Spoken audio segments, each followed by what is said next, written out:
اب آپ اس مبارک سلسلے کا 13واں حلقہ سماعت فرمائیں۔ ایک آدمی جا رہا ہے، اس نے مکہ چھوڑ دیا، تو اس کے چھوڑنے کے بعد پھر ایک تو پوری دنیا میں ہماری دلت ہو رہی ہے کہ مکے والے ایسے لوگ تھے کہ ان سے لوگ تنگ آ کے بھاگ رہے ہیں،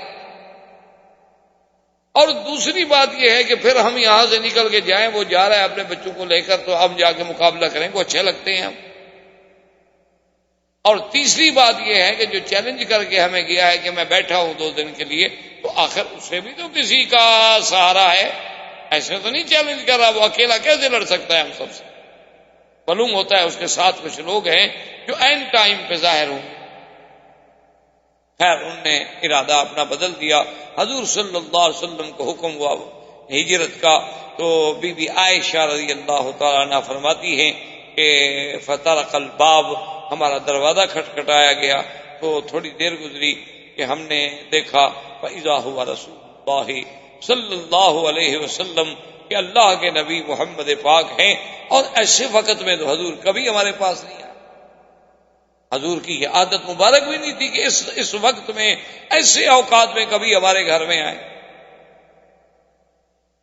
حضور صلی اللہ علیہ وسلم جب آئے، سیدنا ابی بکر صدیق رضی اللہ تعالی عنہ نے دروازہ کھولا، اور سیدنا ابی بکر صدیق رضی اللہ تعالی عنہ کے اس کمرے میں ایک بی بی عائشہ ہیں اور ایک بی بی اسما ہیں۔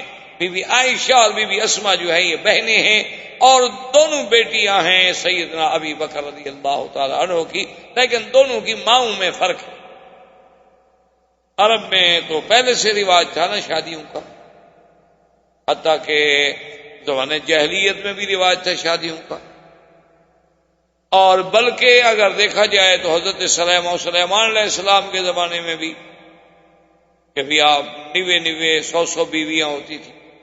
اسی طرح پھر زمانے جاہلیت میں بھی، یہ تو بعد میں ہمارے ہاں یعنی شریعت نے پھر 4 تک کی اجازت دے دی، لیکن ہماری اللہ کا فضل ہے، انڈو پاک کی مخلوق بڑی شریف شوہر جو ہیں بیچارے بیوی پرست لوگ ہیں، الحمدللہ وہ ایک سے گزارا کر، وہ ایک سے بھی اپنی عزت نہیں بچا سکتے، شریف لوگ ہیں بیچارے، اور خام خواہ کر کے کیوں اپنے آپ کو خراب کریں؟ ایک ہی کافی ہے، انشاءاللہ اسی سے بخشے جائیں گے، کیونکہ جو خوافین ہوں گے لازماً ان کی تو ایک بیوی ہوگی نا۔ فَإِنْ خِفْتُمْ، اگر تم ڈرتے ہو تو پھر ایک، تو جن کی ایک ایسا بات ہے کہ وہ خوافین ہیں، ڈرنے والے، ڈرپوک قوم۔ عرب تو غیر ایسے نہیں تھے نا، عرب تو عرب تھے۔ تو اب جناب یہ ہوا کہ حضور پاک نے فرمایا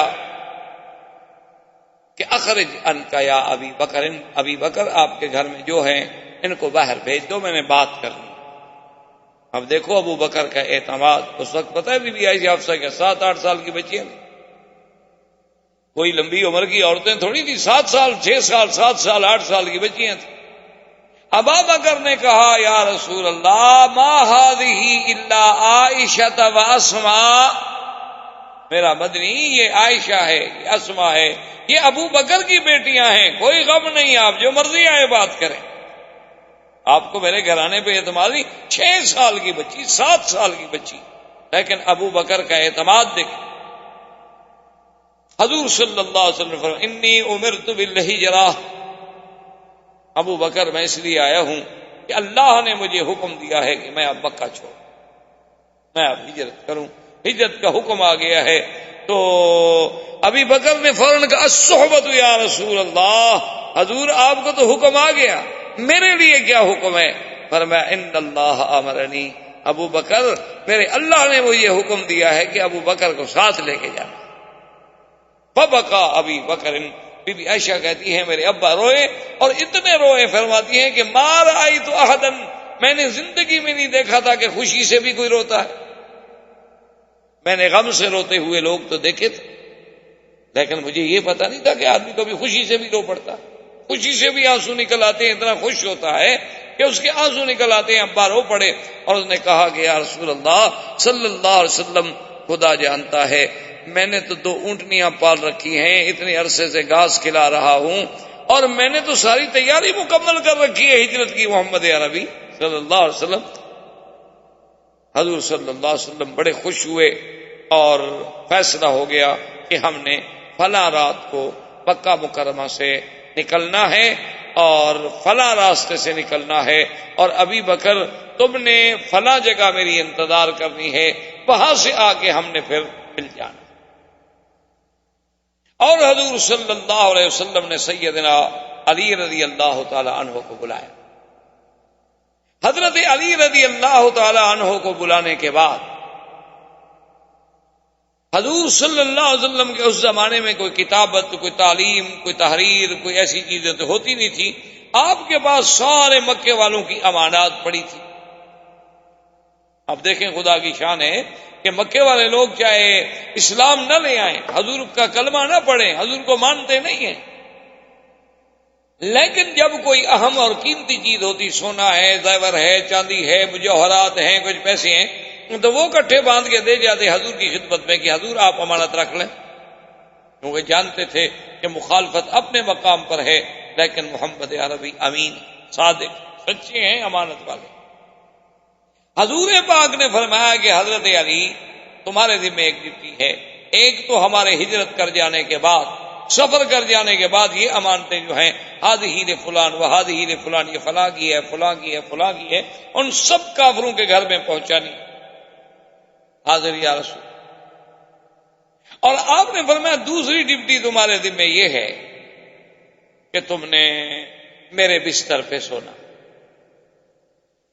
کیونکہ ہم نے رات کے آخری حصے میں سفر کرنا ہے، تم نے میرے بستر پہ لیٹ جانا، اور اوپر کپڑا لے لینا ہے کہ اگر کافر کوئی نگرانی بھی ہماری کر رہے ہوں، چونکہ ہمیں پتا ہے کہ وہ ہمارے پیچھے لگے ہوئے ہیں، ہو سکتا ہے کہ ہماری ہجرت کے وقت میں بھی نگرانی کر رہے ہوں، تو کم از کم انہیں یہ تسلی ہو کہ شاید اللہ کے نبی سو رہے ہیں اور ہمیں کو سفر کرنے کا موقع مل جائے۔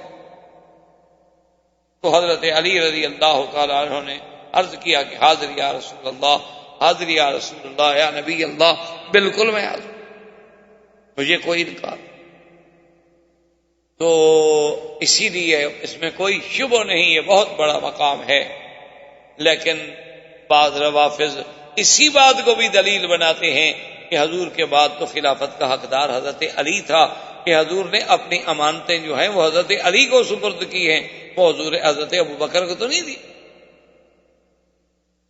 اسی طرح امت بھی تو ایک امانت ہے، تو جب امانتوں کے رکھوالے خود حضور حضرت علی کو بنائیں تو حضور کے بعد پھر اور کیسے کوئی آدمی اس امت کا رکھوالا بن سکتا ہے؟ اور دوسری بات یہ ہے کہ حضور کے اس تخت پر، اس چارپائی پر، اس مقام پر حضور کے حکم سے حضرت علی لیٹے ہیں، تو جس کو حضور نے اپنے بستر پہ بٹھا دیا ہو تو اس تخت پہ کوئی اور کون بیٹھ سکتا؟ حالانکہ اصولی سی بات یہ ہے کہ یہ سب قیاسی باتیں ہیں، یعنی خیالات ہیں، دلائل ہیں عقلی، اور آپ کو پتا ہے کہ عقلی دلائل تو ہر کسی کے پاس ہوتے ہیں، ہر قوم کے پاس، ہر مذہب کے پاس۔ دیکھیں نا جی، اب اتنی ساری دنیا جو ہے بتوں کی پوجا کر رہی ہے، دلائل تو ان کے پاس بھی ہے نا، اپنے دل کو اطمینان دلانے کے لیے آخر کوئی چیز تو ہے جس نے ان کے دماغ کو بھی تسلی دی ہوئی ہے کہ ہم یہ اچھا کام کر رہے ہیں، ورنہ ایک عام آدمی کو پتہ لگتا ہے کہ دیکھو مورتی انہوں نے خود بنائی ہے، خود رکھ کے پوج رہے ہیں، کوئی عقل کی بات ہے، لیکن آخر ان کے پاس تو کوئی دلیل ہے نا جو ان کو وجہ اطمینان بنی ہوئی ہے کہ ہمارا کام ٹھیک ہے۔ ورنہ دلیل کا معنی ہمیشہ یاد رکھیں یہ ہوتا ہے کہ اللہ کا حکم کیا ہے، دلیل یہ نہیں ہوتی کہ تم عقل لڑاؤ، ایک بات ہمیشہ یاد رکھیں، ورنہ دلیل ہر باطل کے پاس ہو، ہر فرقے کے پاس دلیل ہوتی ہے، ہر غلط آدمی کے پاس بھی دلیل ہوتی ہے۔ اچھا آپ دو آدمی لڑ جائیں، ہر آدمی جس کے پاس جائیں گے آپ وہ کہے گا نہیں جناب اس کی زیادتی ہے، کمال کرتے ہیں آپ، اس کے پاس جائیں وہ کہے گا نہیں جناب اس کی زیادتی ہے، کمال کرتے ہیں آپ، وہ بھی دلیل دے گا، وہ بھی دلیل دے گا، دلیل تو ظالم کے پاس بھی ہوگی، مظلوم کے پاس بھی ہوگی۔ حالانکہ دلیل کا معنی یہ نہیں ہوتا، ہمیشہ یاد رکھیں، دلیل کا معنی یہ ہوتا ہے کہ اللہ اور اللہ کے رسول کا اس بارے میں کیا حکم ہے۔ اگر اللہ کے رسول کے بارے میں حکم نہ ملے تو پھر اجماع امت کس بات پہ ہے؟ اجماع امت نہ ہو تو پھر ہم قیاس کریں گے کسی دوسرے مسئلے پر. یہ چار چیزیں ہیں. یہ دلیل نہیں ہوتی کہ اپنا عقل لڑا لیں. اور اگر اپنا عقل لڑائیں تو میں آپ سے پوچھتا ہوں، ایک وہ آدمی ہے جس کو کافروں کی امانتیں ملی ہیں، اور ایک وہ ہے جس کو اللہ نے خود محمد مدنی امانت کے طور پر دیا ہے کہ اس کو ساتھ لے جاؤ، تو حقدار زیادہ کون ہے پھر؟ یعنی ایک آدمی تو ان چاندی سونے کی امانتوں کی حفاظت پہ رکھا گیا ہے، اور ایک آدمی کو خود نبی کے وجود کی امانت سپرد ہوئی ہے کہ ابو بکر یہ تمہارے سپرد ہے. پھر کس کی زیادہ فضیلت ہے؟ ایک آدمی حضور کے بستر پہ لیٹا ہے اور ایک خود محمد مدنی جس کی گود میں لیٹا ہے. ان دو میں سے پھر افضل کون ہوگا؟ حضرت علی تو حضور کے بستر پہ لیٹے اور حضور غار میں ابو بکر کی گود میں لیٹے ہیں.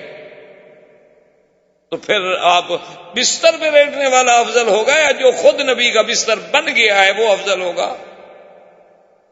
اس لیے عقلی دلائل کی بات نہیں ہوتی، اصل بات قرآن و حدیث کے دلائل کی ہوتی ہے. حضور صلی اللہ علیہ وسلم اللہ کے نبی، یہ سارا فیصلہ ہو گیا. حضور پاک کا گھر مبارک یوں سمجھ لیں جیسے یہ چھتا بازار ہے، غزہ ہے، ابھی یہاں بیت خدیجہ تھا، اور سیدنا صدیق کا گھر تھا جہاں ابھی شرکہ مکہ بنی ہوئی ہے، یہ تھی شار ابی بکر صدیق. اور یہاں پہلے ایک مسجد بھی آتی تھی، مسجد ابی بکر صدیق، اور وہی بیت ابی بکر صدیق تھا. تو حضور پاک نے فرمایا کہ میں اپنے گھر سے یوں چلوں گا اور تم اپنے گھر سے نکلو گے. تو آگے مسیال میں یہ طریق الہجرہ جو ہے، یہ جو قدئی کو راستہ جا رہا ہے، اسی راستے پہ ہم اکٹھے ہوں گے اور پھر آگے ہم غار ثور پہ جائیں گے. اس کے بعد غار ثور میں رہیں گے، اور تمہارا نوکر، تمہارا غلام جو ہے عامر ابن فہیرہ، اس کے ذمے یہ ہوگا کہ وہ اپنی بکریاں اور اپنا ریوڑ لے کر اسی راستے سے صبح صبح نماز کے وقت میں ریوڑ نکالے گا، تاکہ جہاں جہاں ہم چلے ہیں ہمارے قدموں کے اوپر مال مویشی چل جائے گا، ہمارے پاؤں کے نشان بڑھ جائیں گے، تاکہ قریش ہمارے پاؤں ڈھونڈ نہ سکے. حضور صلی اللہ علیہ وسلم نکلے تو باہر 60 قبیلے کے آدمی جو تھے جی تلواریں لے کے کھڑے محاصرہ کر. اور حدیث پاک میں آتا ہے کہ حضور نے مٹی اٹھائی اور اس کے بعد فرمایا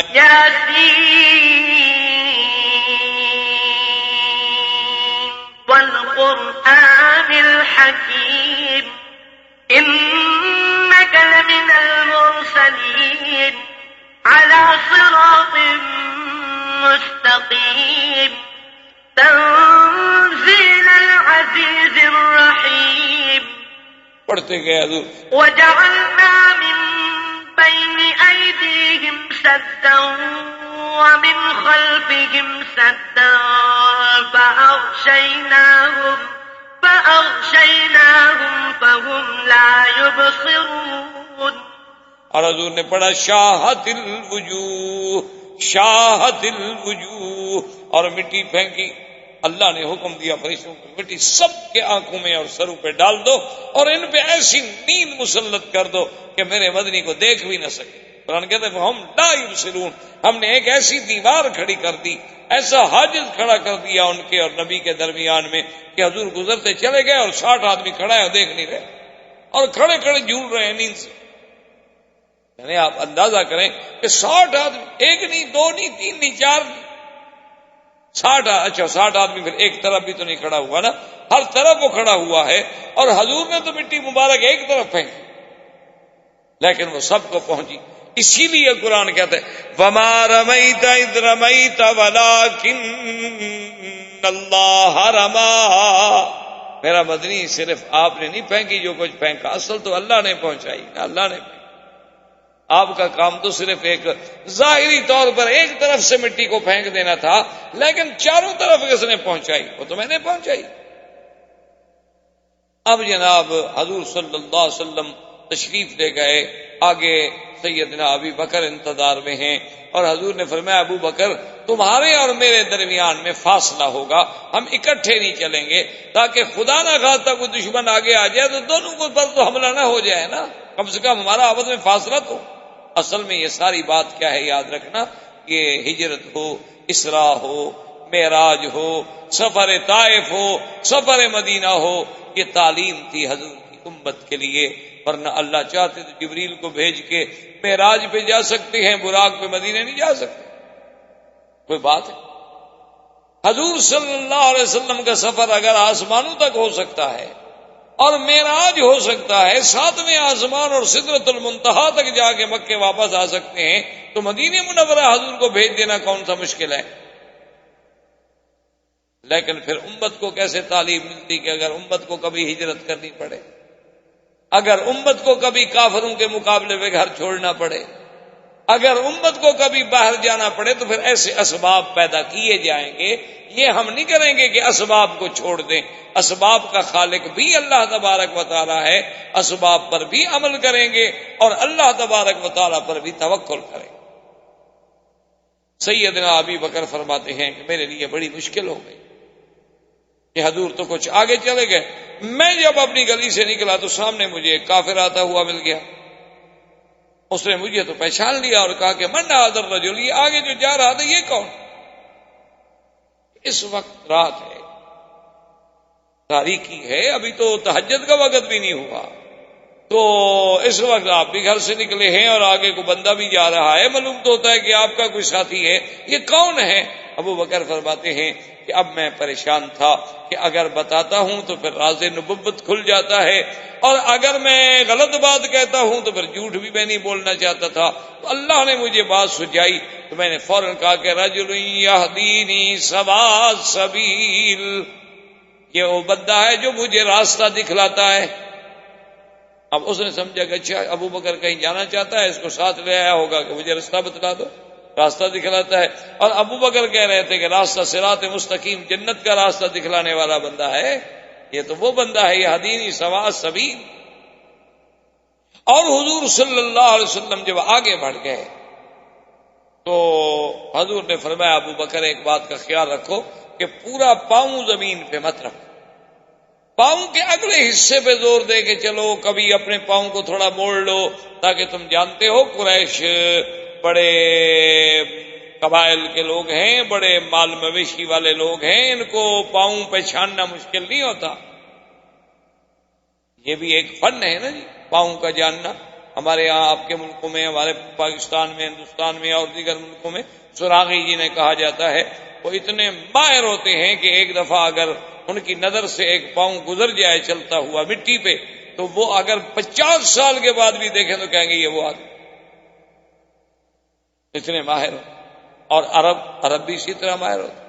ان کا بڑا ایک عجیب واقعہ ہے نا کہ ایک دو ساتھی جا رہے تھے، راستے میں انہوں نے دیکھا کہ پاؤں ہے، نشان ہے اونٹ کے پاؤں کا، 2 اونٹ ہیں جا رہے ہیں، ان کے پاؤں کے نشان ہیں۔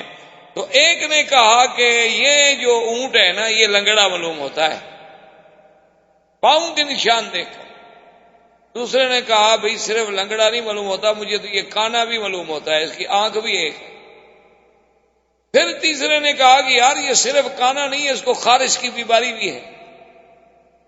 یہ باتیں کرتے ہوئے جا آگے ایک بندہ مل گیا، انہوں نے کہا یار کس کی باتیں کر رہے؟ انہوں نے کہا یار ابھی جو اونٹ گزرے ہیں نا تو ہمارا خیال ہے کہ ایک تو اونٹ جو ہے وہ لنگڑا ہے۔ اس نے کہا تمہیں کیسے پتا؟ اس نے کہا یار پاؤں نہیں دیکھا، پاؤں صحیح نہیں رکھتا نا برابر، پاؤں میں لنگڑا پن ہے، اور وہ کانا بھی ہے۔ اس نے کہا یہ تمہیں کیسے پتا چلا کانا ہے؟ اس نے کہا یار گھاس ایک طرف کا کھایا ہوا ہے، اس طرف تو اس نے منہ ہی نہیں مارا، معلوم ہوتا ہے ادھر والا اس کو نظر ہی نہیں آتا نا۔ اور تیسرے نے کہا کہ اس کو خارج بھی اس نے کہا ہوگا، اس نے کہا دیکھو نہیں درخت کو سے رگڑا لگایا ہے تو درخت پر اس کے چمڑا لگا ہوا ہے، تو اس نے باقاعدہ درخت کے ساتھ جا کر اپنا وجود رگڑا ہے، کوئی خارج لگی ہوئی ہے نا اس کو۔ تو نے کہا تم سچ کہتے ہو، میرا اونٹ ہے، لنگڑا بھی ہے، کانا بھی ہے، خارج زدہ بھی۔ یہ تو ایسی قوم تھی کہ اونٹوں کے پاؤں دیکھ کر پہچاننے والی، اور آج کل بھی ہیں دنیا میں، اس میں تو کوئی شک نہیں۔ جتنے ہمارے صحرا کے رہنے والے لوگ ہوتے ہیں ان کے پاس 2-2 ہزار بکری ہوتی ہے، 2-2 ہزار دمبا ہوتا ہے، 1000 گائے ہوتی ہے، اور جناب وہ اپنا پاؤں دیکھ کے یہ کہ پہچان لیں گے کہ میری بکری کا پاؤں، بکری جیسی بکری کروڑوں ہوتی لیکن وہ پہچان لے۔ اسی لیے تو امام راضی کہتا ہے نا کہ ایک بدو سے میں نے پوچھا کہ تم کون مذہب کیا؟ تو انہوں نے کہا میں مسلمان ہوں۔ تو میں نے کہا تم نے کلمہ پڑھا ہے؟ انہوں نے کہا پڑھا ہے۔ میں نے کہا خدا کو مانتے ہو؟ انہوں نے کہا مانتا ہوں۔ خدا ہے؟ بالکل ہے۔ تو امام راضی کہتے ہیں مجھے ایسی عقل میں سوجھی کہ چلو ہے تو یہ بدو قسم کا آدمی نا، تو میں اس سے پوچھوں کہ خدا ہے، کیا دلیل ہے تمہارے پاس؟ اس نے مجھے گھور کے دیکھا، کہنے لگا مولوی صاحب عجیب آدمی ہو، یہ پاؤں دلالت کر رہا ہے کہ بکری گزری ہے، یہ مینگنی دلالت کر رہی ہے کہ یہاں سے اونٹ گزرا ہے، یہ چیزیں تو اتنے بڑے اونٹ پہ دلالت کر رہی، یہ ساری کائنات نہیں دلالت کر رہی کہ میرے بھی بنانے والا کوئی ہے؟ عجیب آدمی ہو، ہم یہ پاؤں دیکھ کے فیصلہ کر لیتے ہیں کہ ہرن گزرا ہے یا خرگوش گزرا ہے یا بکری گزری ہے یا دمبا گزرا ہے، تو یہ پاؤں ہمیں بتلا رہا ہے، یہ پوری کائنات نہیں بتلا رہی کہ خدا کوئی ہے۔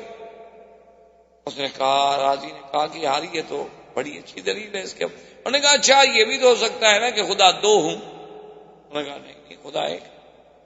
انہوں نے کہا اچھا ایک ہونے پر تمہارے پاس کیا دلیل ہے؟ انہوں نے کہا مولوی صاحب تمہارا دماغ تو نہیں چل گیا، اگر خدا دو ہوتے نا تو روز جھگڑا ہوتا ہے، کہتا ابھی دن رہنے دے، کہتا نہیں میں ابھی رات لاتا ہوں، تو جو کمزور ہو جاتا ہے وہ خدا تھوڑا ہوتا ہے، کمزور بھی کبھی خدا بنا ہے بنا، جو تکڑا ہو جاتا خدا تو وہی بنتا، پھر بھی تو ایک رہتا، دو ہوتے تو نظام تو نہ چلتا ہے، کہتا چھٹی کرو ہے کہتا نہیں پڑھنے دو۔ اس لیے حضور نے فرمایا کہ اگلے پاؤں پہ چلیں تاکہ قریش کو ہمارے پاؤں نہ مل جائے، اور عامر ابن فہیرہ سے کہیں کہ وہ صبح صبح اپنے مویشی لے کے آئے اور اسی راستے سے گزار دیتا کہ ہمارے پاؤں جو ہیں وہ چھپ جائیں تاکہ ہم آسانی کے ساتھ غار میں سفر کر سکیں۔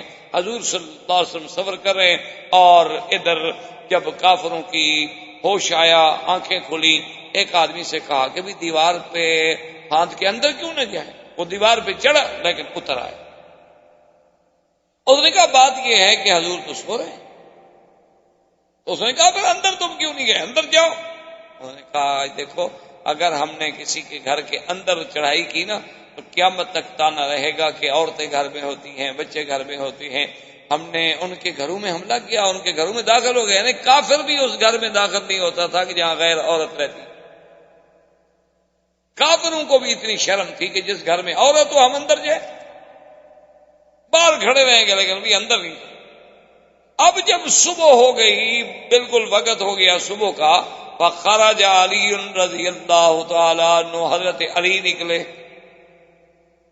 اب حیران پریشان کہ بھی اس وقت حضور بھی آتے تھے حرم، یہ تو حضرت علی جا رہے ہیں۔ حضرت علی تو کبھی یہاں ہوتے نہیں تھے۔ انہوں نے اس سے کہا بھی تم نے جو دیوار سے دیکھا تھا؟ اس نے کہا میں نے تو سوتے ہوئے دیکھا نا، کپڑا ڈال کے ایک آدمی سویا، مجھے کیا پتا حضرت علی سو رہے تھے کہ اللہ کے نبی سو رہے تھے۔ اب کھڑے ہیں، تھوڑی دیر گزری، دیکھا تو کوئی بھی نہیں۔ انہوں نے کہا بے وقوفو خرج محمد صلی اللہ علیہ وسلم۔ اچھا دوسرا کہ یار یہ میرے سر میں مٹی کہاں سے آ گئی؟ انہوں نے کہا کمال ہے، مٹی تو میرے سر میں بھی ہے، ہمارے سر میں مٹی کیسے آ گئی؟ اب 60 آدمیوں کے سر۔ انہوں نے کہا معلوم ہوتا ہے کہ انہو القت التراب علی رؤوسنا، اللہ کے نبی ہمارے سروں پہ مٹی پھینک کے چلے گئے، ہم ناکام۔ تو اب ایسا کرتے ہیں کہ ڈھونڈتے ہیں اور تلاش کرتے ہیں کہ اللہ کے نبی کہاں گئے۔ زندگی باقی تو بات باقی، وما علینا الا البلاغ۔ برادران اسلام، واجب الاحترام بزرگوں، دوستوں، بھائیوں، عزیز نوجوانوں، دروس سیرت نبی صلی اللہ علیہ وسلم کے بارے میں ہمارا یہ سلسلہ درس الحمدللہ قدر استطاعت اور قدر علم ہم نے ابتدا سے لے کر اس مقام پہ پہنچے تھے کہ حضور صلی اللہ علیہ وسلم کو حکم ہجرت ملا، کیونکہ اللہ کے نبی کا کوئی عمل اللہ کے حکم کے بغیر نہیں ہوتا، اور یہ تو ایک بہت بڑا عظیم مسئلہ تھا، سرزمین حرم کو چھوڑنا، مکہ شریف کو چھوڑنا، کعبۃ اللہ کو چھوڑنا، یہ کوئی معمولی سی بات نہیں تھی۔ افضل بقعۃ فی العالم، پوری کائنات میں سب سے افضل زمین کا ٹکڑا جو ہے وہ اللہ کا کعبہ ہے، حتیٰ کہ صحیح احادیث میں موجود ہے کہ حضور صلی اللہ علیہ وسلم نے کعبۃ اللہ میں کھڑے ہو کر یہ ارشاد فرمایا تھا کہ واللہ انک لخیر ارض اللہ واحب ارض واحب الی اللہ۔ حضور نے کعبۃ اللہ کی طرف اشارہ کر کے فرمایا کہ اللہ کا کعبہ، مجھے اللہ کی قسم ہے کہ ساری کائنات میں سب سے بہتر اور سب سے زیادہ محبوب کی جو ہے اللہ کو وہ تیرا تو ہی ہے۔ اور ساتھ یہ بھی فرمایا کہ واللہ مجھے اللہ کی قسم ہے ما خرجت منک، مجھے اگر میری قوم نکلنے پہ مجبور نہ کر دیتی تو میں تجھے چھوڑ کے کبھی نہ جاتا۔ تو اللہ کے کعبے کو چھوڑنا، سرزمین حرم کو چھوڑنا، یہ کوئی معمولی سی بات نہیں کہ اللہ کے نبی کھڑے رو رہے ہیں۔ یہ تو اصل میں ایک مسئلہ ہے نا جی کہ قدر جوہر بدانن، کہ جوہر کا پتہ جوہری کو لگتا ہے۔ ایک عام آدمی کے سامنے ڈائمنڈ یا ایک پتھر میں کیا فرق ہے، لیکن جوہری اس کی قیمت کا اندازہ کرتا ہے۔ اسی لیے کعبۃ اللہ کی عظمتوں کا پتہ بھی ان لوگوں کو تھا جو اصحاب رسول تھے، ان لوگوں کو تھا جو اللہ کے نبی تھے، ان لوگوں کو تھا جو ائمہ محدثین و فقہاء اور اولیاء اللہ اور عباد صالحین تھے۔ اس گھر میں اور اس حرم میں یعنی ایک لمحہ جو ہے آدمی کے لیے، ایک سا جو ہے آدمی کے لیے ساری زندگی اس کا مقابلہ نہیں کر سکتا۔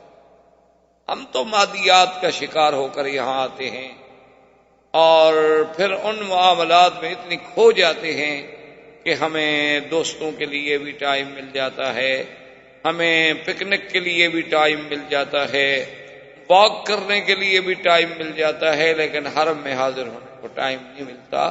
اصل بات یہ نہیں ہوتی، اصل یہ ہے کہ اللہ اتنا قریب رکھ کر بھی اپنے بندے کو اندر نہیں آنے۔ تو اللہ کا گھر ہے، اللہ کو کیا ضرورت؟ اللہ راضی ہوتے ہیں تو لوگ ہزاروں روپے خرچ کر کے آتے ہیں عمرے پر اور رات دن حرم میں پڑے ہوتے ہیں، طواف کر رہے ہوتے ہیں۔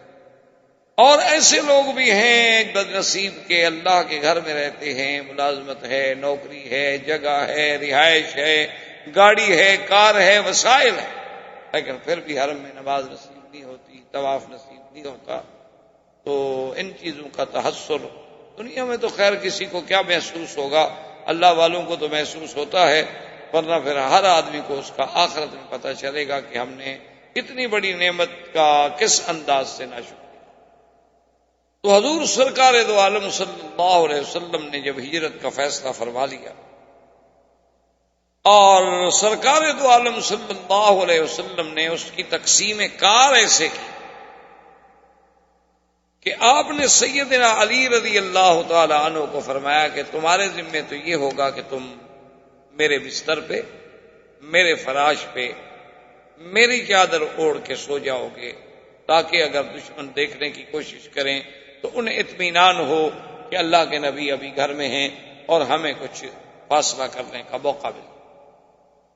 اور سیدنا ابی بکر صدیق رضی اللہ تعالی عنہ سے یہ فرمایا کہ اللہ کا حکم ہے ابو بکر کہ میں نے تمہیں اپنے ساتھ لے جانا، تم نے میرے ساتھ چلنا ہے، لیکن اس انداز میں ہم نے چلنا ہے کہ اپنا ایک وقت معین ہوگا اور ہم فاصلے سے چلیں کہ میں آگے ہوں گا، آپ مجھ سے کچھ دور، اور آپ کا جو غلام ہے عامر ابن فہیرہ، اس کی یہ ڈیوٹی ہوگی کہ جو راستہ ہم نے اختیار کرنا ہے اس پر وہ اپنے مویشی جانور، بکریاں، گائے اور اونٹنیاں لائے گا تاکہ وہ پاؤں جو ہیں ہمارے چھپ جائیں۔ اور عبداللہ ابن ابی بکر کی یہ ڈیوٹی ہوگی کہ وہ ہمیں روزانہ کے معلومات جو ہے وہ پہنچائے گا کہ آج کیا ہوا، آج مکے میں کیا ہو رہا ہے۔ اور بی بی اسما کے ذمہ یہ لگایا گیا کہ تم نے ہمیں طعام پہنچانا ہے۔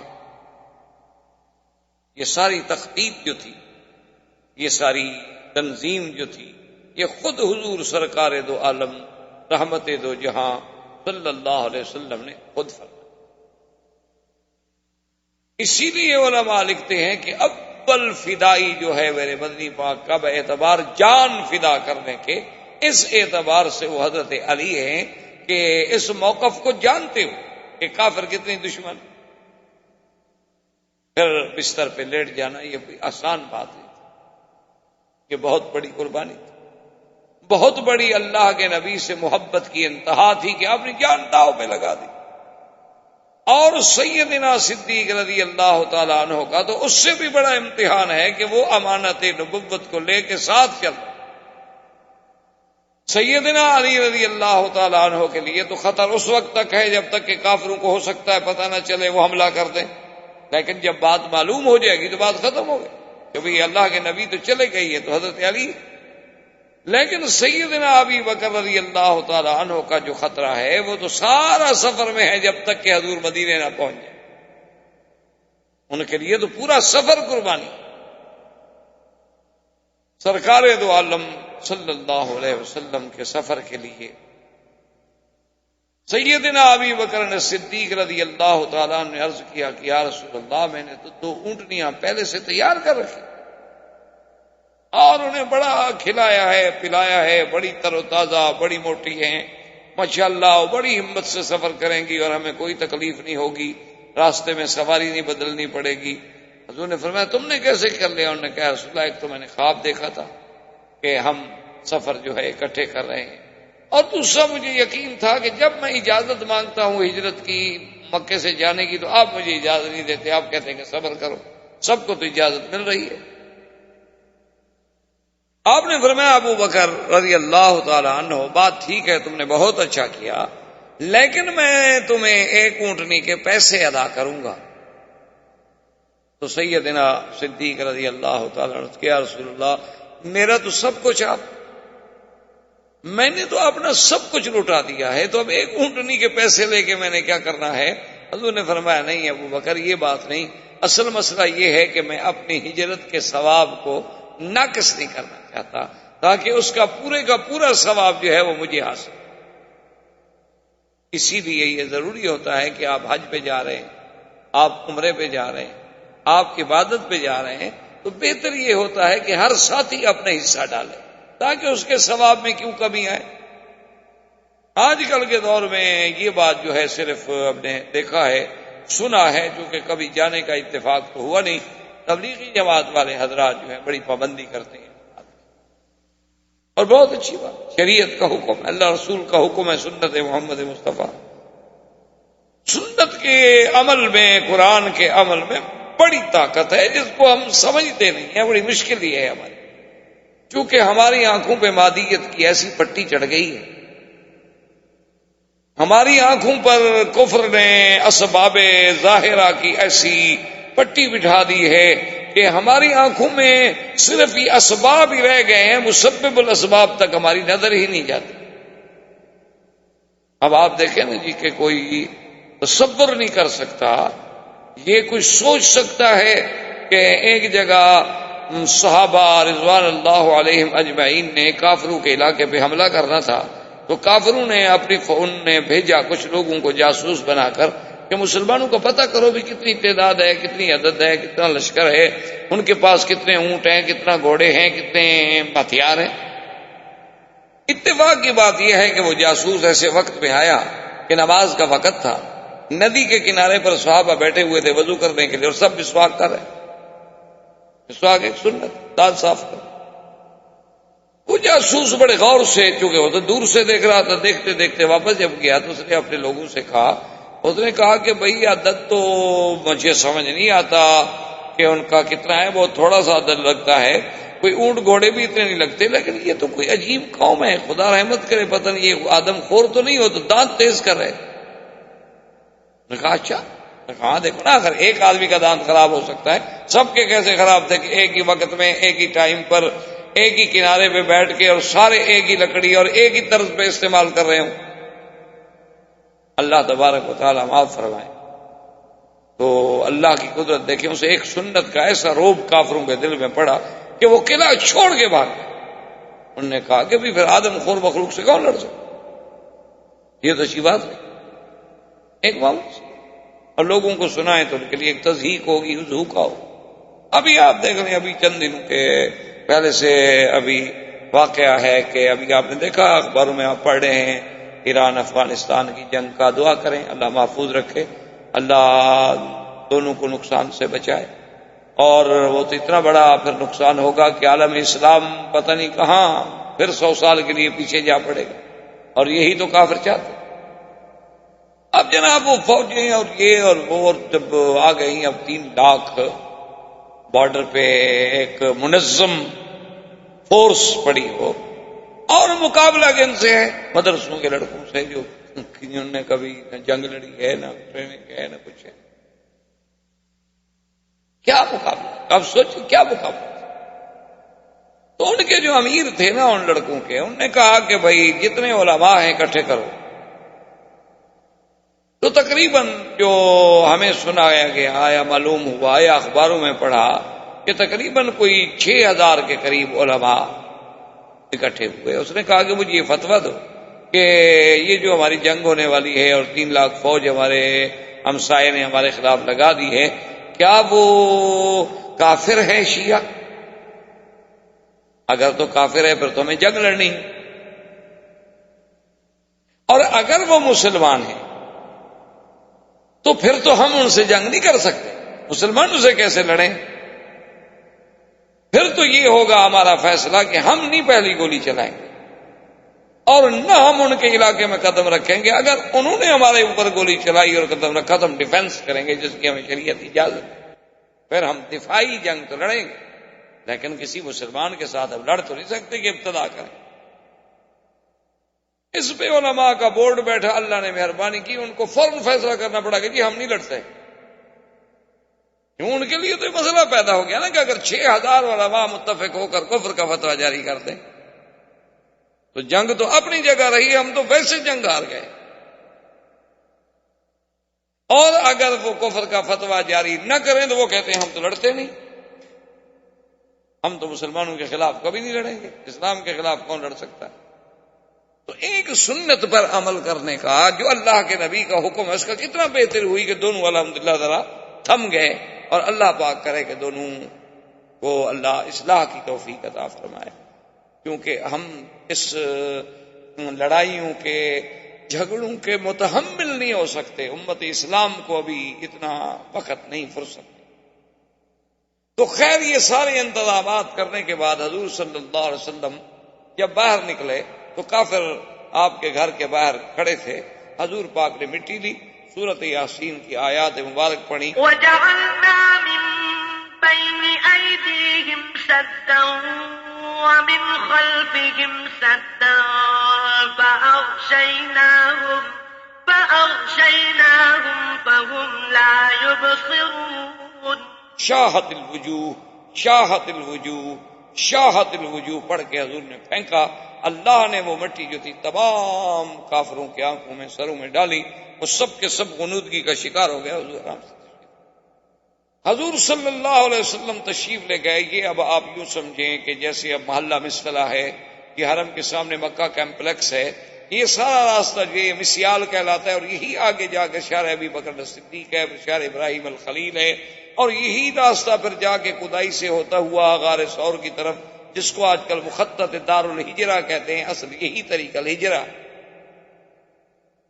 حضور صلی اللہ علیہ وسلم اسی طرف روانہ ہوئے، اور کافروں نے جب کافی دیر ہو گئی، صبح کا وقت قریب آ گیا، وہ حیران ہو گئے کہ حسب عادت آج حضور صلی اللہ علیہ وسلم باہر نہیں آئے۔ تو ایک نے کہا کہ چلو بھی دیکھتے ہیں، وہ دیوار پہ چڑھ کے اس نے دیکھا، اس نے کہا کہ بھئی حضور تو سو رہے، چارپائی پہ لیٹے ہوئے ہیں، کپڑا پہنا ہوا۔ اب دیکھیں کہ 60 آدمی، 60 نوجوان جنگجو قبائل کے آدمی اور بڑے معروف جنگی لوگ باہر کھڑے ہوئے ہیں، لیکن دشمن کے گھر میں داخل نہیں ہوتے، بھی اندر کود جاؤ۔ تو علماء نے لکھا کہ وجہ یہ تھی کہ یہ عرب میں آر تھی کہ جس گھر میں بچے ہوں، عورتیں ہوں، اس گھر میں داخل کیسے؟ کہتے ٹھیک ہے دشمنی ہے، جب مرد نکلے گا قتل کر دیں، لیکن جس گھر میں کوئی عورت ہو، کوئی خاتون ہو، اس گھر میں ہم رات کو کیسے داخل ہو جائیں؟ یہ تو بے حرمتی ہے، یہ تو کسی دوسرے کی عزت کی توہین ہے۔ یعنی کافروں کو یہ خیال تھا۔ اب آپ خود اندازہ کر لیں کہ آج مسلمانوں کو بھی کیا یہ خیال ہے۔ آج تو ہم جس دور سے گزر رہے ہیں، بیٹے اپنے ماؤں کے قاتل، کئی دفعہ اخبار میں آتا ہے بیٹے نے ماں کو قتل کر دیا، بیٹے نے باپ کو قتل کر دیا، بھائی نے بہن کو قتل کر دیا، بھائی نے بہن کو بیچ دیا، ہم تو اس دور میں گزر رہے. اب انہوں نے دیکھا تھوڑی دیر گزری، انہوں نے کہا بھی یہ تو نہیں ہو سکتا کہ اتنی لمبی دیر اور اس وقت تک حضور لیٹے رہے. تو انہوں نے کہا بھی کوئی خاتون کوئی بچہ، اب چونکہ صبح بھی قریب آنے لگ گئی، انہوں نے کہا نہیں اندر کوئی خاتون کوئی بچہ کوئی عورت تو نظر نہیں. انہوں نے کہا پھر ہم کیوں کھڑے ہوئے ہیں بھائی، چلو اندر. سب نے جناب جب اندر آئے تو حضرت علی اٹھے، کپڑا ہٹایا چہرے سے، فقال فإذا هو علی. انہوں نے کہا یہ تو حضرت علی لیٹے ہوئے ہیں. تو انہوں نے حضرت علی سے پوچھا کہ این رسول اللہ، محمد مصطفیٰ کہاں ہیں؟ تو حضرت علی نے فرمایا کہ میں کیا بتا سکتا ہوں کہ وہ اس وقت کہاں ہوں گے. بات اس کی ٹھیک تھی، حضرت علی نے جھوٹ تو نہیں بولا. کیوں؟ اللہ کے ماننے والے جو ہیں وہ کبھی جھوٹ تھوڑا بولتے. حضرت مولانا قاسم نانوتوی رحمۃ اللہ علیہ جن نے دارالعلوم دیوبند کی بنیاد رکھی، انگریزوں نے ان کے وارنٹ جاری کیے اور انگریز ان کو سزائے موت دینا چاہتے تھے. تو دوستوں نے انہیں مشورہ دیا کہ حضرت یہ بہت بڑا مسئلہ ہے اور کفر کی طاقت ہے، انگریز کی حکومت ہے، اور وہ اندر کے لوگوں نے ہمیں بتایا ہے کہ وہ آپ کو سزائے موت دینا چاہتے ہیں، آپ مہربانی کر کے چھپ جائیں. حضرت مولانا قاسم نانوتوی رحمۃ اللہ علیہ دوستوں کے مشورے کے بعد، علماء کے مشورے کے بعد چھپ گئے. 3 دن کے بعد دوستوں نے دیکھا کہ وہ تو پھر مسجد میں کھڑے نماز پڑھ رہے. نماز پڑھ کے فارغ ہوئے تو ساتھی اکٹھے ہونے کا، واہ مولانا کمال کر دیا، آپ بھی بڑی مدت چھپے بھائی. اور 3 دن کے بعد ہی اگر باہر نکل آنا تھا تو پھر چھپنے کی ضرورت ہی نہیں تھی. انہوں نے فرمایا کہ حضور غار میں ہجرت کے میں 3 راتیں رہے تھے، تو غار میں یہ 3 راتوں سے زیادہ میرا محبوب نہیں رہا، تو میں نے سمجھا کہ سنت کے خلاف. اس لیے جب جان چلی جائے گی زیادہ سے زیادہ اور کیا ہو جائے گا، لیکن محبوب کی سنت جو ہے اس کی مخالفت. اچھا خدا کی شان، دوست احباب یہ کہہ کے چلے گئے اور دشمن بھی تو تلاش میں تھا. فوراً جناب ایک کلیکٹر کے عہدے کا افسر انگریز وہ مدرسے میں گھس آیا اور آ کے مولانا قاسم سے ہی پوچھتا ہے کہ مسٹر مولانا قاسم کدھر ہے، کیونکہ اس کو یہ تو پتا تھا کہ مولانا قاسم کو پکڑنا ہے لیکن شکل نہیں جانتا. تو مولانا قاسم رحمۃ اللہ علیہ نانوتوی رحمۃ اللہ علیہ جہاں کھڑے تھے 2 قدم ذرا پیچھے ہٹ کے فرمایا ابھی تو یہیں تھے، فرمایا ابھی تو یہیں تھے. اس نے سمجھا اس کا مطلب ہے کہ اب تو نہیں ہے یہاں، تو چلا گیا. تو جھوٹ بھی نہیں بولا، واقعی بات ہے کہ ابھی تو یہیں تھے، اس میں کون سا جھوٹ تھا. تو اس کو کہا جاتا ہے عربی میں توریہ. یہ باقاعدہ ایک علم ہے، ایک فن ہے کہ آدمی ایسی بات کرے کہ جو ذو معنی ہو اور جس سے دونوں پہلو نکلیں. اور یہ اللہ کے قرآن میں بھی ہے کہ جب موسیٰ علیہ السلام کی بہن ڈھونڈتے ڈھونڈتے فرعون کے گھر میں آئی، دیکھا کہ موسیٰ رو رہے ہیں، دودھ نہیں پیتے.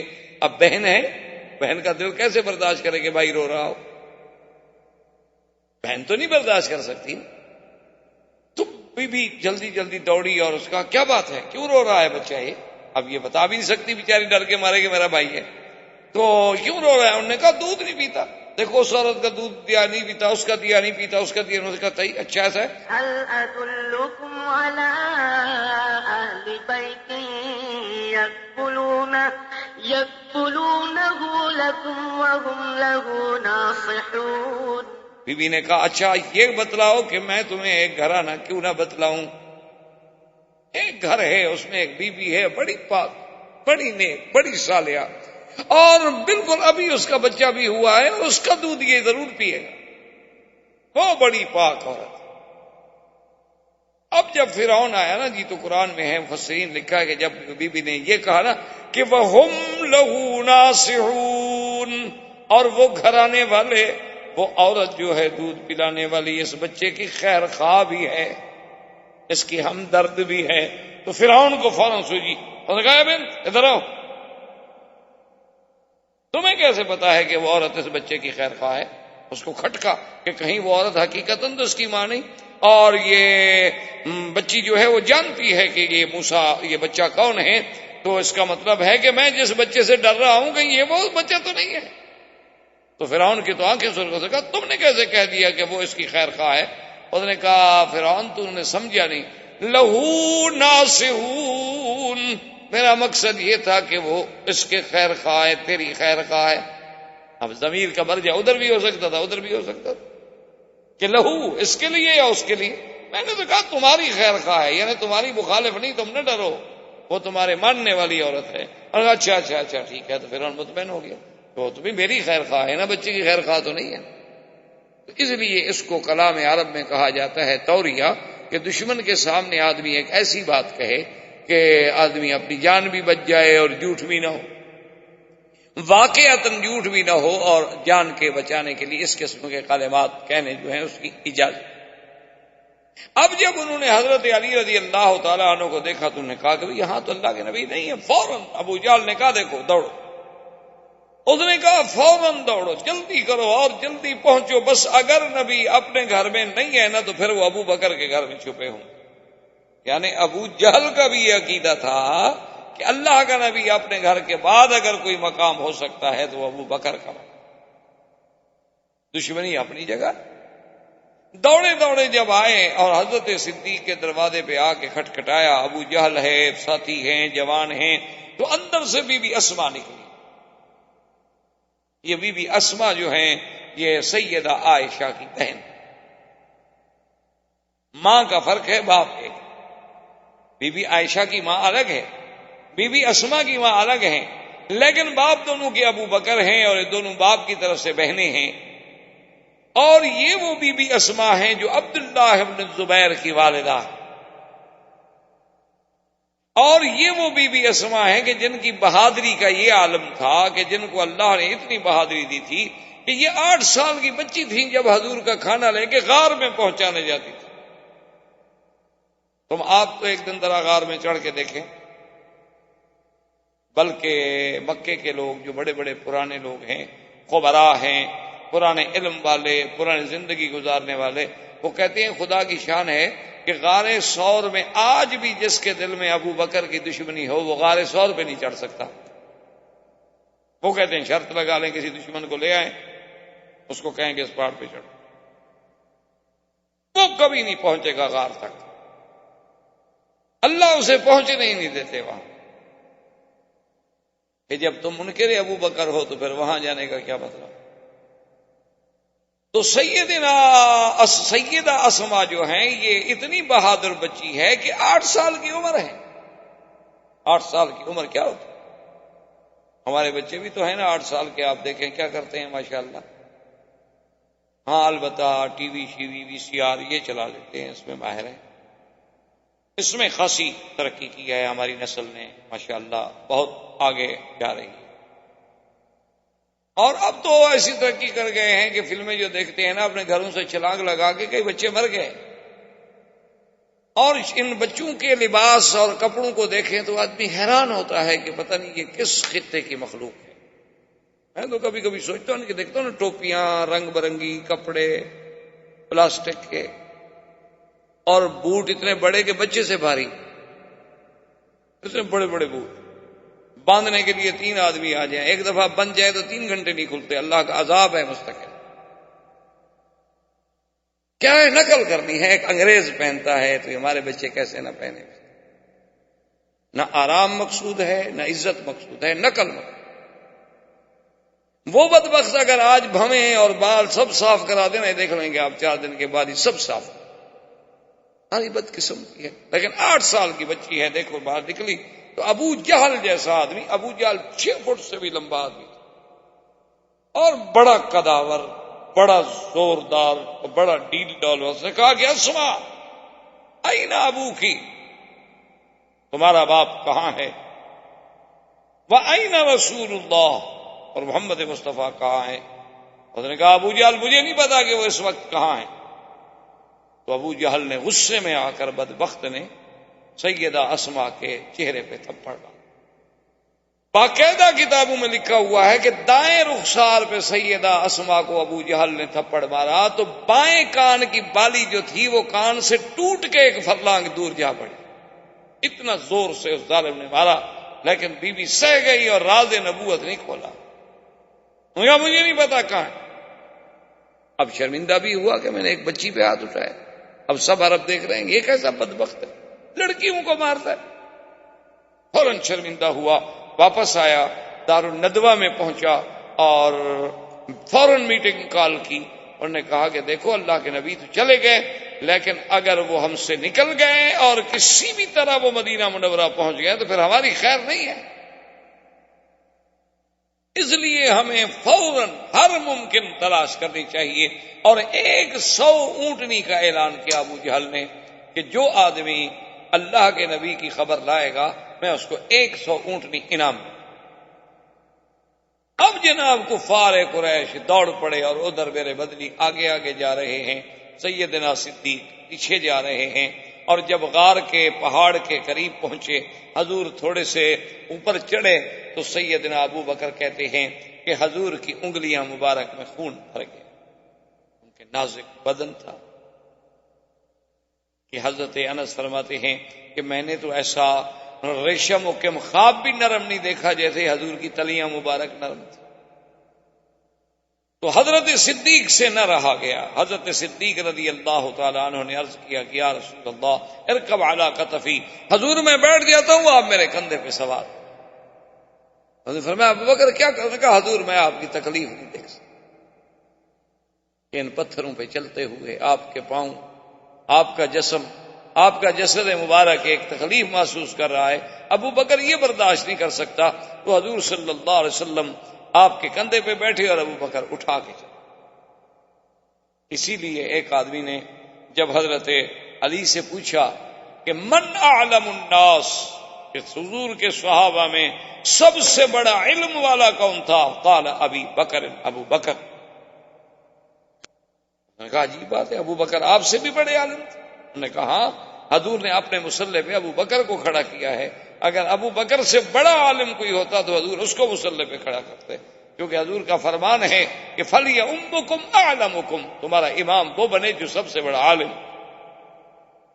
اب اس نے سوچا، اس نے کہا اچھا یہ تو بتائیں سیدنا علی کہ حضرت ابو بکر سے یا حضور کے صحابہ میں سب سے بڑا بہادر کون ہے؟ کیونکہ حضرت علی بہت بہادر تھے۔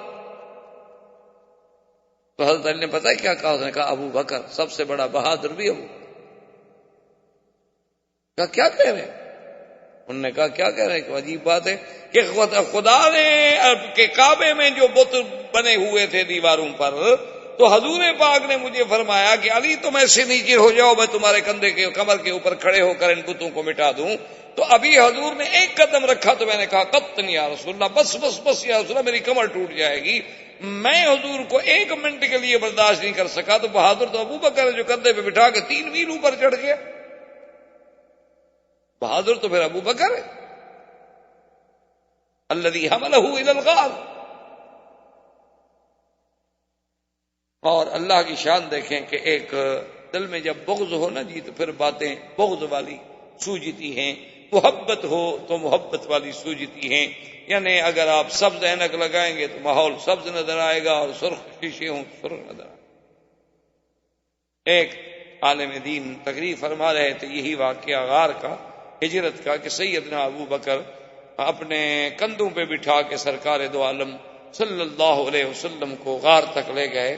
تو یہ فضیلت اور کسی کو نہیں ملی کہ اس نے کبھی حضور کو اٹھایا ہو کندھوں۔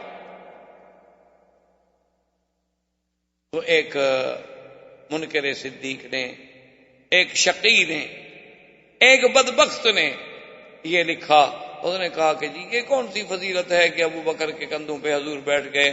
تو حدیث میں موجود ہے کہ رکب علی حمار، حضور تو گدھے پر بھی سوار ہوئے ہیں، اگر ابو بکر پہ سوار ہو گئے تو کیا ہو گیا؟ انہوں نے کہا یہ کون سی فضیلت ہے کہ آپ اہل سنت والجماعت اس بات کو بھی فضیلت میں شمار کرتے ہیں کہ حضور اس کے کندھے پہ بیٹھے تھے؟ تو حضور صلی اللہ علیہ وسلم تو گھوڑے پہ بھی بیٹھے ہیں، اونٹ پہ بھی بیٹھے ہیں، گدھے پہ بھی بیٹھے ہیں، ابو بکر پہ بھی بیٹھ گئے، نعوذ باللہ، تو کیا ہو گیا؟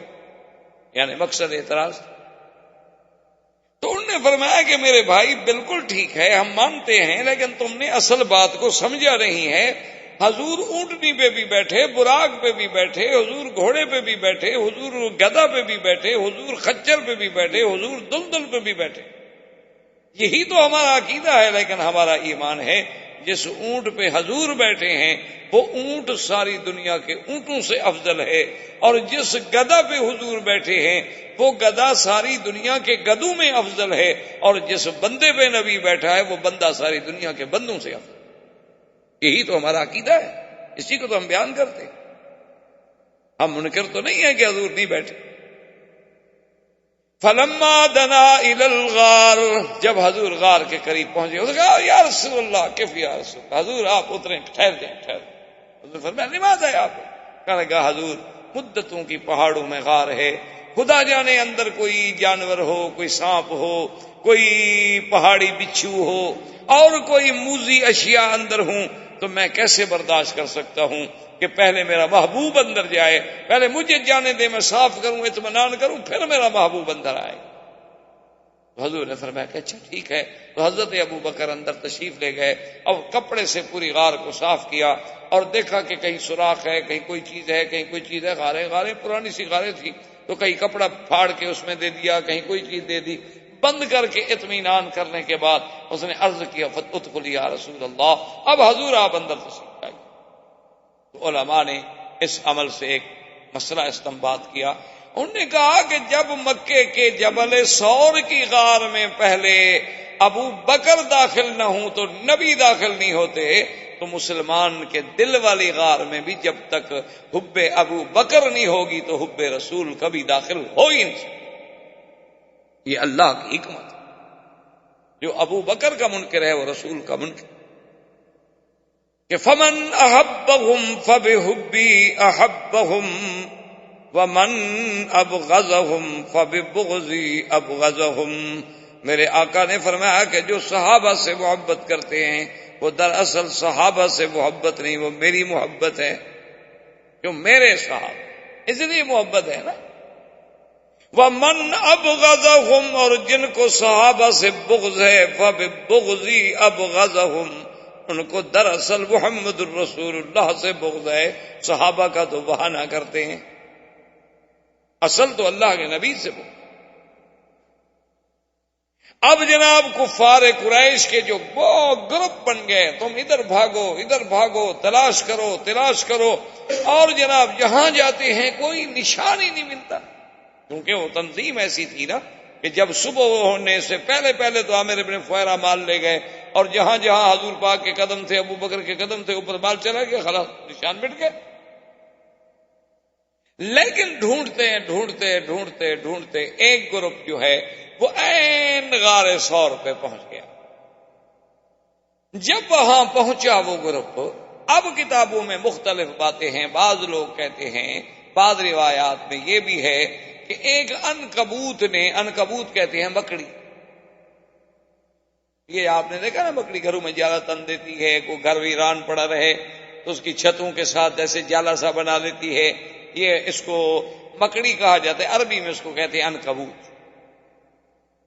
تو بعض علماء یہ کہتے ہیں کہ اللہ نے اپنے رسول کو محفوظ رکھنے کے لیے صلی اللہ علیہ وسلم وہاں عنکبوت کو حکم دیا کہ یہاں جالا شالا بنا دو، اور ایک کبوتری کو بھی حکم دیا کہ تم بھی یہاں آرام سے بیٹھ جاؤ اپنے انڈوں پہ، کہ جو آ کے دیکھے گا وہ کہے گا کمال ہے بھئی، اگر اس غار میں کوئی داخل ہو تو کم سے کم یہ جالا تو ٹوٹے نا،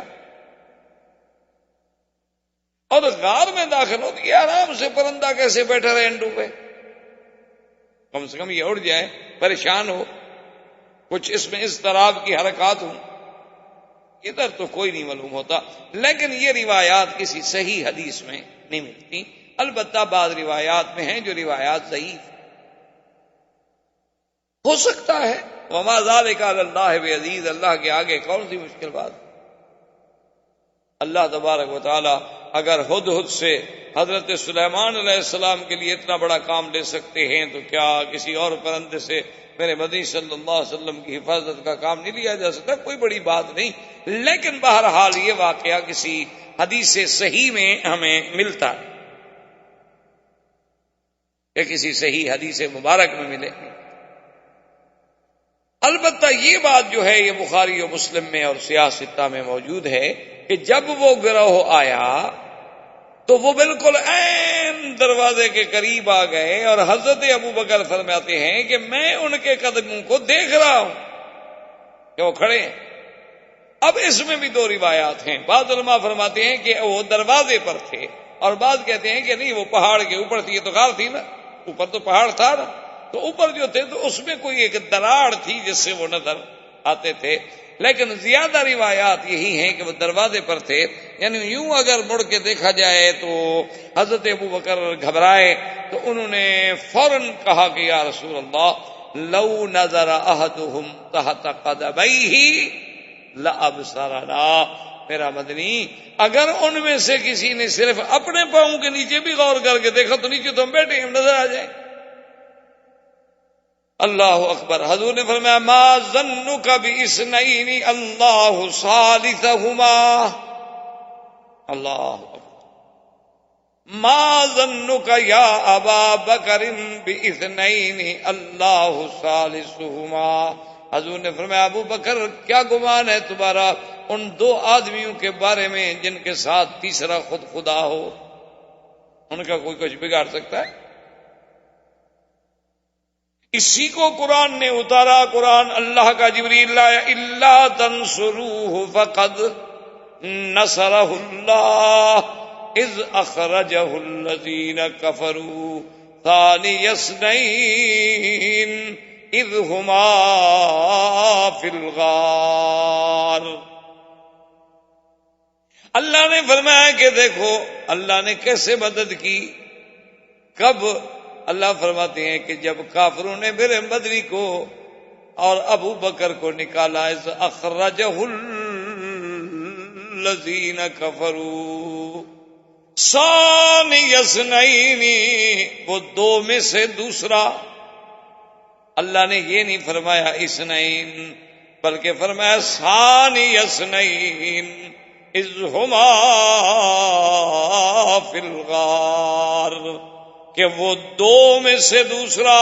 یعنی قرب نبی کا، صحبت نبی کا، تقرب رسول کا اتنا رنگ چڑھا ہے کہ اب ابو بکر بھی گویا نبی کے برابر آ کے دوسرا بن گیا. ورنہ کہتے اللہ پاک فرماتے ایک نبی اور ایک ابو بکر. فرمایا ثانی اثنین اذ ہما فی الغار اذ یقول لصاحبہ لا تحزن ان اللہ معنا. کہ جب اللہ کے حکم سے مدنی مصطفیٰ فرما رہے تھے اپنے صاحب کو کہ لا تحزن، غم نہ کر، اللہ ہم دونوں کے ساتھ ہے. اللہ کی معیت جب ہمارے ساتھ ہے تو دشمن کیا بگاڑ سکتا ہے. اس لیے علماء نے لکھا ہے کہ کسی صحابی کے لفظ کا انکار کرنے سے بندہ کافر نہیں ہوتا، مگر ابو بکر کے صحابی ہونے کا انکار کرے تو کافر ہو جاتا ہے. کیونکہ ابو بکر کو تو اللہ نے قرآن میں صاحب کہا ہے نا. تو اللہ کے قرآن کے تو ایک حرف کا منکر بھی کافر ہے اور ایک آیت کا منکر بھی کافر ہے اور سارے قرآن کا منکر بھی کافر ہے. تو قرآن کہہ رہا ہے کہ اذ یقول لصاحبہ.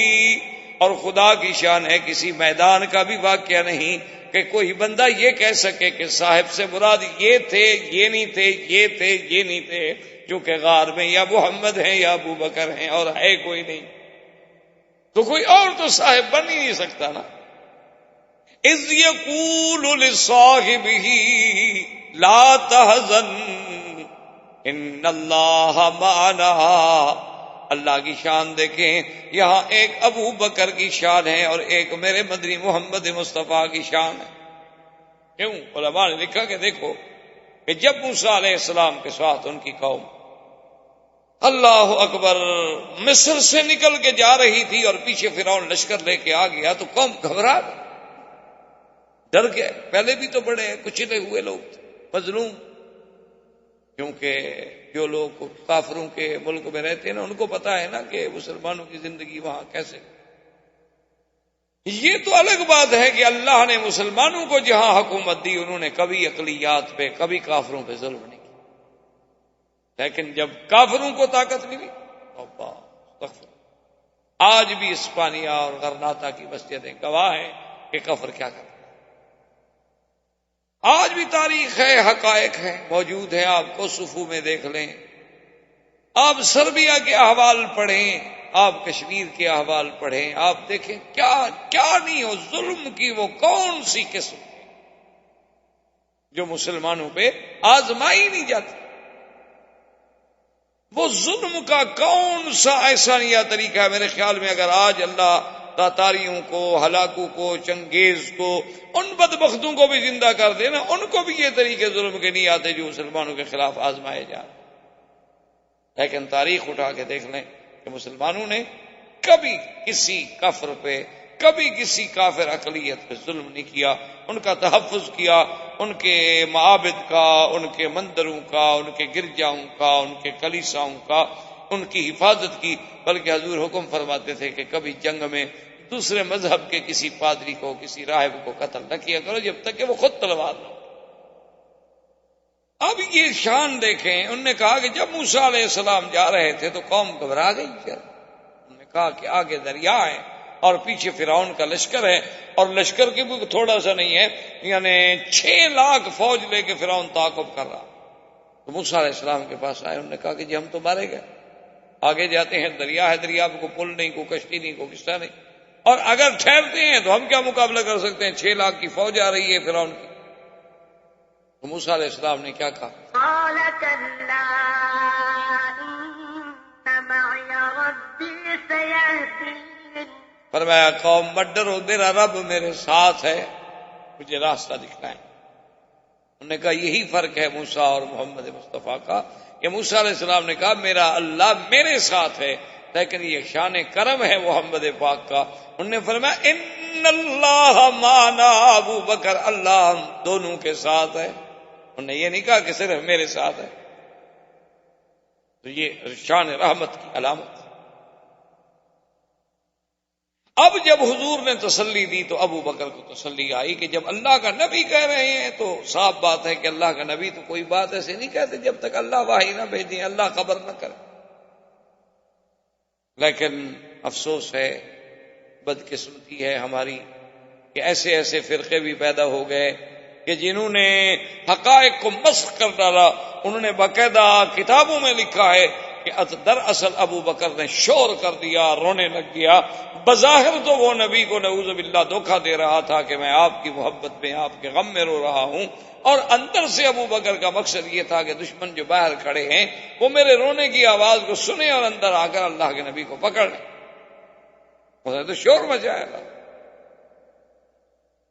لیکن خدا کی قدرت دیکھو کہ 1400 سال گزر گئے، اس وقت تو وہ شور کافروں نے نہیں سنا، اگر سنتے تو چھوڑ دیتے بھلا، لیکن انہوں نے نہیں سنا۔ ان نے 1400 سال کے بعد ان کے ذاکروں نے شور سن لیا۔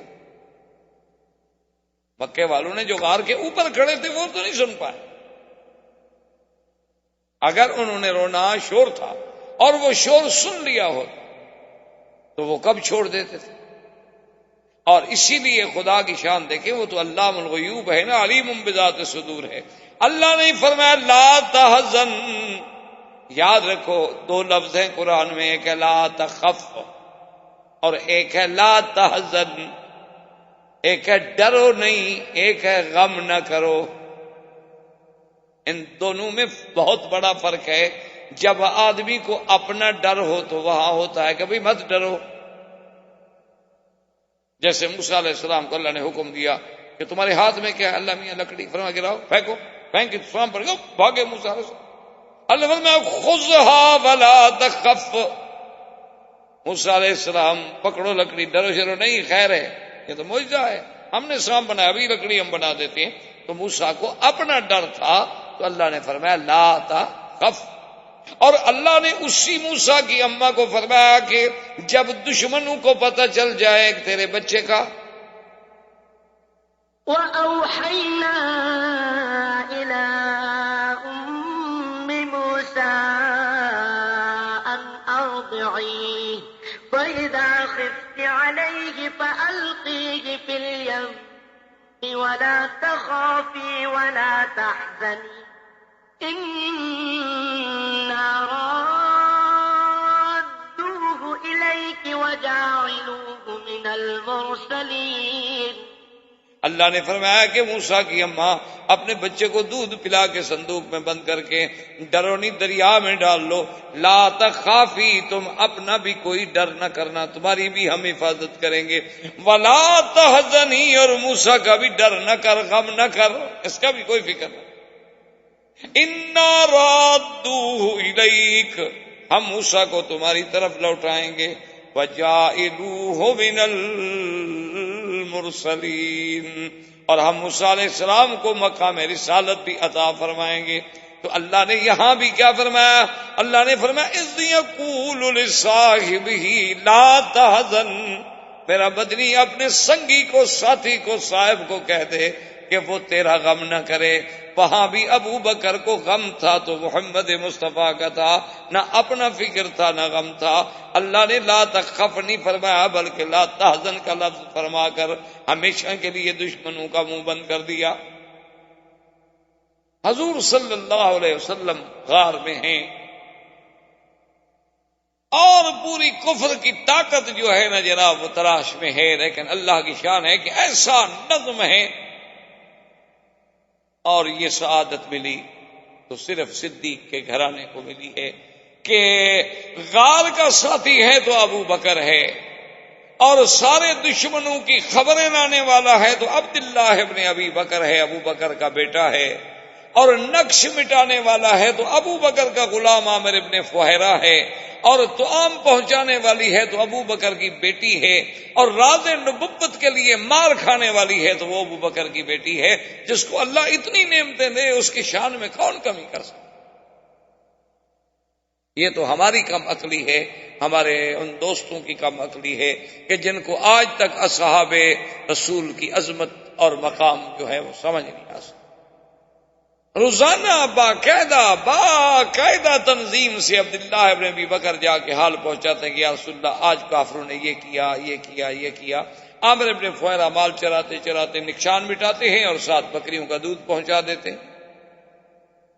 بی بی اسما کھانا پہنچا دیتی ہیں عامر ابن فہیرہ کو، اور عامر ابن فہیرہ آگے کھانا پہنچا دیتے ہیں، اور ایک دلیل ہے راستہ دکھلانے والا وہ یہودی ہے۔ اسی لیے علماء نے لکھا کہ اگر اللہ چاہتے تو جو خداوند قدوس معراج کی رات میں بیت المقدس کو اٹھا کے اللہ کے نبی کے سامنے کر سکتے ہیں تو کیا مدینے کا راستہ نہیں دکھلا سکتے؟ حضور صلی اللہ علیہ وسلم کے لیے مدینے کا راستہ کھول دینا کوئی مشکل بات ہی، سارا مدینہ سامنے کر دیں، لیکن امت کو سبق دینا تھا کہ اگر کوئی راستے کے امور میں، کسی جہاد رانی میں، کسی راستے کی سفر کی معلومات کے لیے، دنیاوی علوم حاصل کرنے کے لیے اگر یہودی نصرانی کافروں سے معاملہ کیا جائے تو کوئی منع نہیں۔ اس لیے جو دلیل تھا جس کے ذمے تھا کہ تم نے ہمیں خفیہ راستے سے مدینہ منورہ پہنچانا ہے وہ کافر تھا۔ اچھا خدا کی شان ہے کہ وہ کافر بھی اتنا پکا تھا کہ اس نے آخر وقت تک غداری نہیں۔ آج کا کوئی مسلمان ہوتا ہے تو بڑا اعلیٰ سودا کرتا ابو جہل سے، کیونکہ آج کل تو مسلمان ماشاءاللہ مانا یہی ہوتا ہے نا کہ ہر بات پہ کمیشن، ہر بات پہ سودا، تو اس نے بھی غداری نہیں۔ اب حضور صلی اللہ علیہ وآلہ آلہ واصحابہ وسلم تسلیما کثیرا کثیرا 3 راتیں رہنے کے بعد غار سے اب کافر تو تھک گئے۔ 3 راتیں کو مذاق تو نہیں ہوتی نا کہ 3 دن اور 3 رات پورے مکے کے راستے سارے جو ہیں کنگھال ڈالو اور کہیں سے کوئی خبر نہ ملے، تو ذرا وہ تھمے اور حضور اپنے اونٹنیوں پر سیدنا ابو بکر کے ساتھ ایک خالص خفیہ طریق سے، خفیہ راستے سے غار سے نکل کے آپ نے سفر اختیار فرمایا۔ اور صحیح حدیثوں میں واقع آتا ہے کہ یہ سفر ہوتے ہوتے ہوتے ہوتے جب حضور صلی اللہ علیہ وسلم، آج بھی آپ اگر مکے سے مدینہ منورہ جائیں نا اپنی گاڑیوں پر بے روڈ جائیں تو آپ نے دیکھا ہوگا کہ آپ یہی روڈ جو ہے طریق الہجرہ یا طریق المدینہ لے کے نکلیں تو آگے رابق سے پہلے جدے سے راستہ آتا ہے اور وہاں یہ مکے والا راستہ بھی جا کے مل جاتے ہیں، پھر آگے جا کے ایک راستہ یوں آ رہا ہے اور ایک یوں جا رہا ہے، یوں آگے جا کے مل گئے۔ حضور پاک تو پہاڑوں سے آ رہے تھے نا، یہ جو راستے میں وادیاں ہیں جیسے وادی عثفان ہے، وادی قدید ہے، یہ ساری وادیوں کے قریب قریب پہاڑوں سے گزرتے ہوئے، کیونکہ اس زمانے میں اونٹوں کا سفر ہے، وہ کاریں ہیلی کاپٹر تو نہیں تھے۔ جب حضور صلی اللہ علیہ وسلم اس راستے پہ پہنچے جو راستہ سیدھا مکے سے آ رہا تھا، تو حضرت ابو بکر صدیق فرماتے ہیں فبکا رسول اللہ صلی اللہ علیہ وسلم، حضور رونے لگ گئے، آنسو مبارک آ گئے داڑھی مبارک پہ۔ حضرت صدیق نے عرض کیا کہ یا رسول اللہ کیا بات ہے، آپ کیوں اداس، کیوں رو رہے ہیں، مجھے بتائیں۔ حضور نے فرمایا کہ ابو بکر انی اتذکر مکہ، یہ مکے کی سڑک دیکھ کر مجھے مکہ یاد آ گیا۔ حقیقت ہے، عجیب بات ہے، آپ نے پتہ نہیں کبھی سوچا ہوگا نہیں سوچا ہوگا، خدا کی شان ہے، آدمی جب باہر جاتا ہے نا، کبھی اپنے وطن میں، پاکستان یا ہندوستان یا اپنے ملک میں یا باہر، یقین کریں کہ ایک دفعہ میں خود سفر کر رہا تھا تو میں نے ساتھی سے کہا کہ میں نے کہا یار کوئی ریڈیو شیڈیو لگاؤ، سفر کر رہے ہیں، نیند کا اثر ہے، تو ریڈیو لگایا نا جی، تو مکے کی قدرت سے وہ اسٹیشن لگا، محطہ لگا، تو اذان آ رہی تھی حرم کی۔ میں نے کہا یار بس ٹھیک ہے، جلسے ولسے چھوڑو، مجھے تو ایئرپورٹ پہ پہنچاؤ بس، ٹھیک، میں پہلی فلائٹ سے واپس بھیج۔ کہا کمال کرتے ہیں، ہم اتنے اعلان کر چکے ہیں، اشتہار دے چکے ہیں، اللہ کی مخلوق تو انشاءاللہ آپ تو خیر مکہ شریف پہنچ جائیں گے، لیکن ہمیں تو جمرۃ العقبہ بنا دیں گے، اتنے پتھر ماریں گے جتنے حاجی نہیں مارتے شیطان، ہمارا کیا گناہ ہے۔ میں نے کہا یار آپ کا گناہ تو خیر کوئی نہیں، لیکن بات یہ ہے کہ اذان سن کر وہ جو منظر ہے اللہ کے گھر کا، وہ جو نماز، وہ جو کعبۃ اللہ کے حضور حاضری، کہ ہم جیسے گندے لوگ ہوں اور کعبے کے سامنے کھڑے ہوں، وہ منظر جب آدمی کو یاد آتا ہے نا، خدا جانتا ہے پھر وہ مزہ نہیں آتا دوسری جگہ نمازوں۔ یہ تو ہم گناہ گاروں کی کیفیت ہے، اللہ والوں کو تو پتہ نہیں کیا کیا کیفیت ہے جو اہل اللہ ہوں گے۔ تو حضور پاک پہ کیا گزری ہوگی جب مکے کی سڑک آئی، تو کیسے نہ روئیں حضور صلی اللہ علیہ وسلم مکے کو یاد کر کے۔ اللہ نے جبریل بھیجا اور فرمایا کہ جا کے فوراً میرے نبی سے کہہ دو ان الذی فرض علیک القرآن لرادک الی معاد، کہ میرا مدنی جس ذات نے تجھ پہ قرآن نازل کیا ہے اس کا وعدہ ہے کہ ہم تجھے پھر لوٹائیں گے مکہ میں، غم نہ کریں آپ حضور، آپ غم نہ کریں، آپ اداس نہ ہوں۔ اب علماء کہتے ہیں کہ اللہ نے یہ کیوں کہا کہ ان الذی فرض علیک القرآن، یہاں قرآن کے ذکر کرنے کی کیا حکمت تھی؟ بس یہ فرما دیتے کہ ہم آپ کو مکہ لوٹائیں، لیکن یہ کہنا کہ وہ ذات جس نے قرآن فرض کیا، وہ ذات جس نے قرآن نازل کیا، تو قرآن شریف کے ذکر کی کیا ضرورت ہے؟ علماء نے لکھا اس میں اشارہ تھا کہ میرا مدنی جب ہم نے قرآن اتارنا چاہا اور جبریل میرا قرآن لے کے آیا تو کوئی دشمن روک سکا؟ ہم نے چاہا تو غار حرا میں بھی تو قرآن پہنچا دیا، ہم نے چاہا تو غار ثور میں بھی تو قرآن پہنچا دیا۔ تو جب ہم اتارنا چاہتے ہیں نا قرآن، اور ہمارے فرشتے کو کوئی نہیں روک سکتا، جب ہم اپنے نبی کو مکے میں لانا چاہیں گے تو میرے نبی کو کون روک سکتا ہے؟ یہ تو میری حکمتیں ہیں کہ کب لاؤں گا کب نہیں لاؤں گا، ورنہ تو جب میں فیصلہ کروں گا تو پھر میرے فیصلے کے آگے کون ٹھہر سکتا؟ تو حضور صلی اللہ علیہ وسلم کا یہ قافلہ نبوت، یہ قافلہ رسالت اور قافلہ صداقت اور یہ قافلہ ہجرت جو ہے وہ مدینے کی طرف رواں دواں تھا۔ اللہ آپ کو بھی اور مجھے بھی اتباع سنت رسول پاک صلی اللہ علیہ وسلم کی توفیق دیں۔ وما علینا الا البلاغ۔ احباب کرام، اس کے بعد اب آپ اس مبارک سلسلے کی CD نمبر 14 سماعت فرمائیں۔